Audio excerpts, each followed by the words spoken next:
Welcome to Rom Wills Money Matters. Be part of a business network. Be part of a business network. Now, I haven't talked about business in a while, but you know me. Rom's a businessman. Or let me say it a little street, businessman. But one of the things you want to do is when you start your business, you want to be a part of a network of businesses. Now, I'll give you an example from my own history. When I first started publishing and really started selling books, I had a business network. Now, it wasn't so much, now I knew a bunch of writers and everything, but it was more the business side. I had a network of bookstores that I could sell my books in. Indeed, not just sell my books in, but also just always get a book signing. And since they were independent bookstores, all I had to do was approach the owner and say, hey, can I get a book signing this week?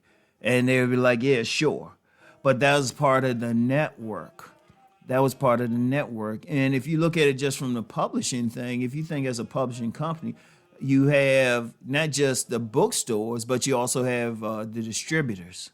Those are like when you publish your books, you might not sell them directly. You'll sell them to a distributor, and then the distributor will deal with the bookstores.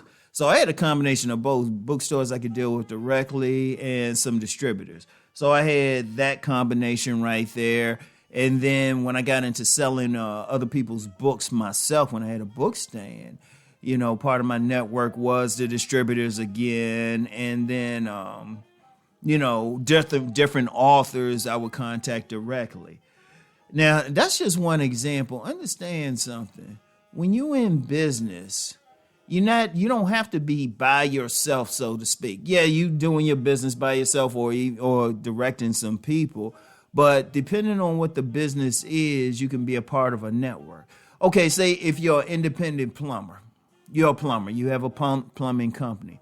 You're part of a network because you probably have to contact someone or have a place where you get your parts, like if you got to get tubes, tools, toilets. You might, like part of your network might be like a hardware store or a large hardware store. I'm not going to advertise for any of them on here, but you have a relationship with them where you can get the parts that you need. And usually that's the case. They'll have, these hardware stores, they have a section just for contractors. That's a part of your network, whatever it is. Or part of your network could be, say you have a grocery store.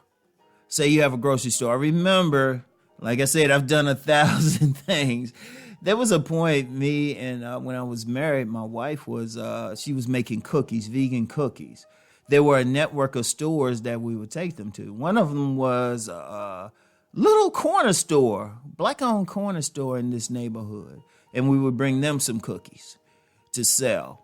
Now, if you look at that, that's part of our network. But then the grocery store owner, the little corner store owner, had a network because he had to get his food from somewhere. And he had a lot of independent people who would bring in stuff, like especially a lot of cookies, desserts and stuff like that.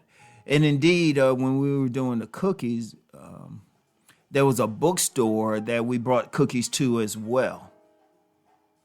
There was a bookstore in the Baltimore area that we bought cookies to, and because they sold a little bit of everything. And then that was part of my book network too. My book network. You want to be a part of that because it's hard even if you have a service, like say, I always use the example of a massage service. Someone close to me is a massage therapist. They would need a network because, the massage therapist, they got to get, like a lot of them have oils and other extra stuff that they'll use. They have to get them from somewhere. See, it's a part of something. You see, like when you look at all these stores, if you go to any store, they had to get their products from somewhere. All they're doing is providing a space and a place to sell. But they have to have a network of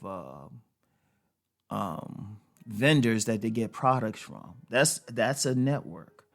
And that's important. Like when you start in a business, yes, you got to focus. Your main focus is always being what you're actually doing for a business. and then getting customers for that business. But then what supports that? Where do you get your products from if you're selling them?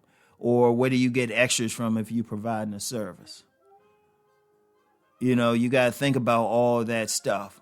Like using a massage therapist thing again, there was another massage therapist that actually came to my home and had, and gave me a massage. This is a different massage therapist. But then I saw, like, I was talking with her like after the massage about the equipment that she used. And she had a table, but she also had a chair.